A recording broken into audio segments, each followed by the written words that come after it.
This presentation is brought to you by Arizona State University's Julianne Wrigley Global Institute of Sustainability and a generous investment by Julianne Wrigley.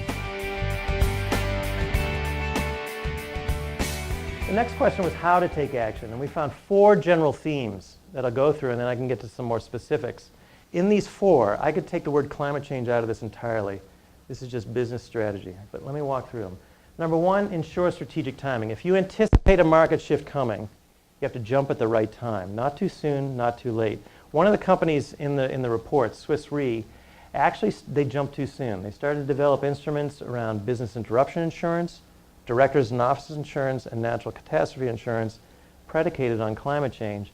They didn't anticipate the trains coming off, the wheels coming off the train around Kyoto with the Bush administration, and these markets didn't materialize. They moved too soon. But a lot of these companies are looking now and saying, it's not a question of when, but or whether, but when. And for a lot of them, the time is now. In the word of Pat Atkins at Alcoa, it just takes time to educate 130,000 people. And if you're going to wait for regulation to be set to move on this issue, you're already behind the 8 ball.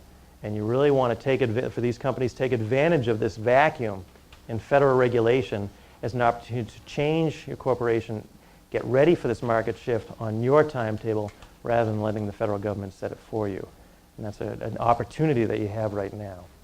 The second point was once you decide when to jump, now how far do you jump?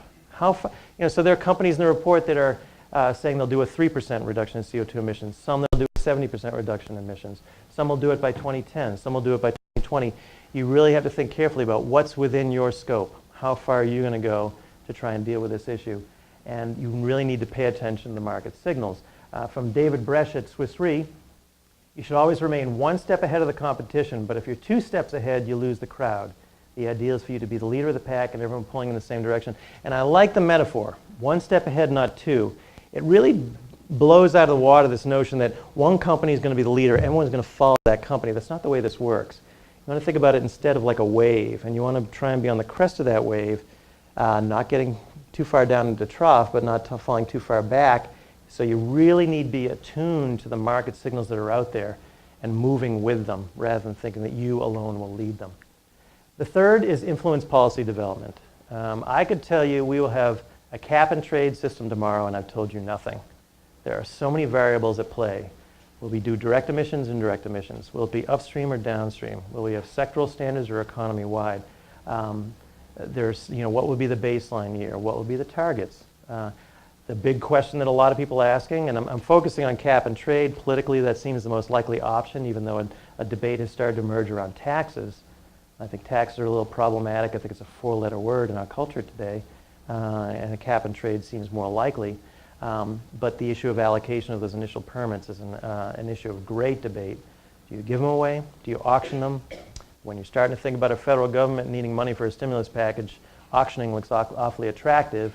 Yet when you use the word auctioning, a lot of people are saying, well, that's a de facto tax. How do we play this out? Again, tremendous debate within Washington of what the form of this policy will be. And there's an old adage from Oklahoma that applies to this situation of the need to have a seat at the policy table. And that is that in Oklahoma, they used to say, if you're not at the table, you're on the menu. And I think it was centered around the issue of gossip. But on this one, if you're not at the table influencing what that policy will be, and your competitor is going to find an outcome that they're going to find much more palatable. Even ExxonMobil has rolled on this issue. They're really not fighting the science anymore. Now they're trying to engage the debate over what the form of the policy will be. That's how important it is to have a seat at the table. But to have a seat at the table, you need to take action first. You have to have some credibility. David Hone from Shell just puts it simply, to validly have a seat at the table, you have to bring experience. You can't take a seat just because you're interested. And that puts more pressure on the first one, when to jump. Jump now. You need to start to take action so you can have credibility at the policy table. In fact, it's debatable whether the time has passed of really trying to develop that credibility to go into Washington. And then the final area is create business opportunity. A lot of companies are starting on the left, that this is risk management. There's a problem coming, we need to get control of it, but you really need to move over on the right business opportunity. Energy costs are so ubiquitous through the company that if you don't fit this in with the strategy of the company, then you're going to really have trouble making this make sense on an economic level. I think the best analogy I can think of when thinking about this of not being an add-on is the area of green buildings. You know, I can take a building and I can hyper-insulate the walls, put in top-of-the-line windows. I haven't reaped the benefits if I go the next step and, okay, I'm now going to downsize the boiler, lower my energy costs, and really reap the benefits of a holistic look at the green building. The same is true with this topic here as well. You really need to think about holistically about the company and how it fits with the business strategy.